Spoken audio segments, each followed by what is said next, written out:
News when you want it with Bloomberg News Now. I'm Nathan Hager. And I'm Karen Moscow. Karen, we begin with the latest from the Middle East. More sirens are sounding in Gulf Arab countries this morning after the U.S. wrapped up a 13th night of attacks on Iran. The Associated Press is reporting at least 7 explosions have been heard near a base housing U.S. forces near Erbil in northern Iraq. That's as President Trump told Axios he is close to a decision on a massive attack to try to bring Tehran back to the negotiating table. UN Secretary General Antonio Guterres is calling for diplomacy. The situation is getting out of control. It's teetering on the edge of the unimaginable. The UN Secretary General Antonio Guterres spoke at a Security Council meeting. Bloomberg's Oner Ont reports mediation efforts have proved challenging.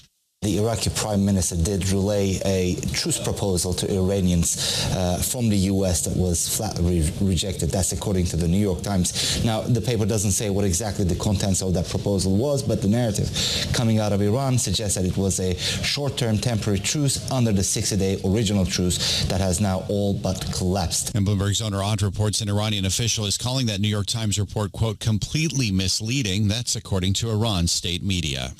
Nathan, the conflict in the Middle East was just one of the topics that came up at a special town hall last night at United Nations headquarters in New York. Bloomberg hosted 6 candidates vying to be the next UN Secretary General. Former Costa Rican Vice President Rebecca Greenspan said the world body needs to be more engaged.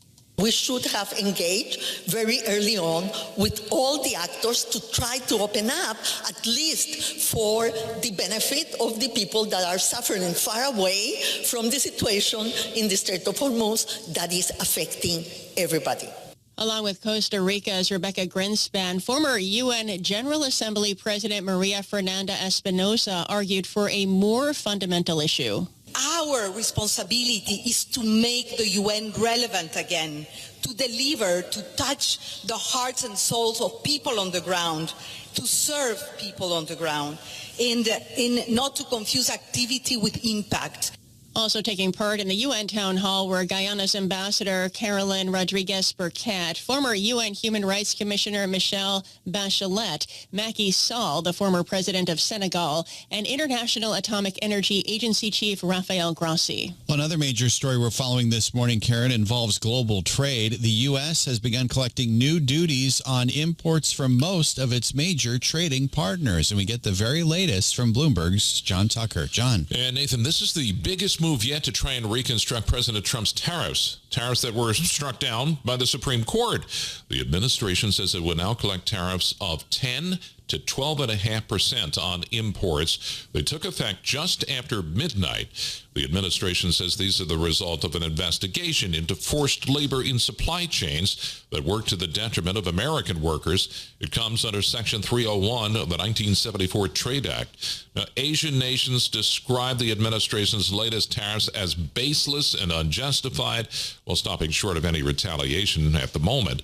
Ultimately, it is American importers who pay. Saddling American importers with costs does carry risk politically for Trump and his fellow Republicans. Less than 4 months from midterm elections, where the focus for Democrats is the elevated cost of living. In New York, I'm John Tucker, Bloomberg Radio. All right, John, thank you. The Justice Department is dropping subpoenas to New York Times reporters over stories detailing security concerns with President Trump's Qatari-donated Air Force One. The withdrawals came after a federal judge criticized the government for sloppy legal work. The Times stories came out after President Trump flew home from Turkey on the old Air Force One, prompting questions about why the new aircraft wasn't used. Let's turn to the markets now, Karen. Futures are mostly higher this morning following yesterday's tech-fueled sell-off on Wall Street. Helping fuel this morning's gains is another tech name, Intel. That stock is up 4% pre-market. The chipmaker delivered a revenue forecast that shattered Wall Street estimates as booming data center spending fueled a long-awaited turnaround. Bloomberg Tech host Ed Ludlow has more on the results. The market is a situation where CPU specifically is taking off for Intel.